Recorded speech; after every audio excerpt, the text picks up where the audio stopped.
Hello everyone, welcome to my channel. আজকে আরো একটি নতুন ভিডিও নিয়ে এসেছি। এই ভিডিওর মাধ্যমে আমি আরো একটি দুর্দান্ত টিপস তোমাদেরকে শিখিয়ে দেব। এখানে বোর্ডের মধ্যে লেখা আছে, তোমরা দেখছো, ছোট বাচ্চা খাচ্ছে কেউ খেতে পারবে না। তো এই বাচ্চার মাধ্যমে অত্যন্ত দুর্দান্ত একটি ট্রিক্স আজকে আমি শিখিয়ে দিব। তো চলো আমাদের ভিডিওটি আমরা শুরু করি। এখানে ছোট বাচ্চা খাচ্ছে কেউ খেতে পারবে না, এই বাক্যের মধ্যে থাকা শব্দগুলো আমরা প্রত্যেকটা শব্দের ইংরেজি লিখব। তো এখানে দেখো, ছোট মানে হচ্ছে স্মল, বাচ্চা মানে চাইল্ড, খাচ্ছে মানে ইজ ইটিং,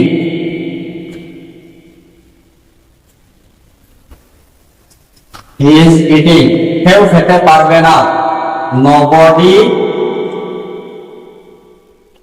can eat,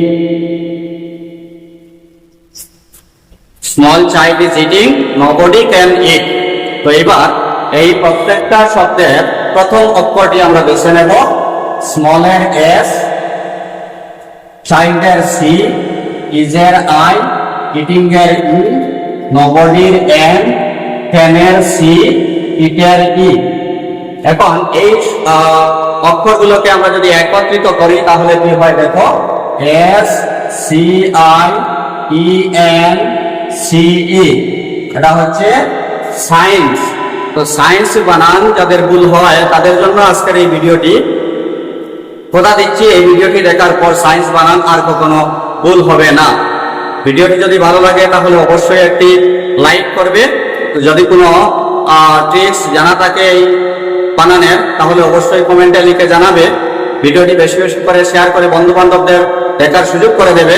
আর যদি আমার এই চ্যানেলে নতুন হয়ে থাকো তাহলে অবশ্যই চ্যানেলটি সাবস্ক্রাইব করে পাশে থাকা বেল আইকনটি প্রেস করে অল নোটিফিকেশন ক্লিক করে রাখবে।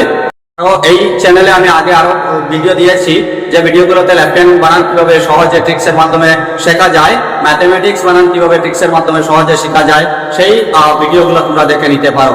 ওকে, so thank you for watching.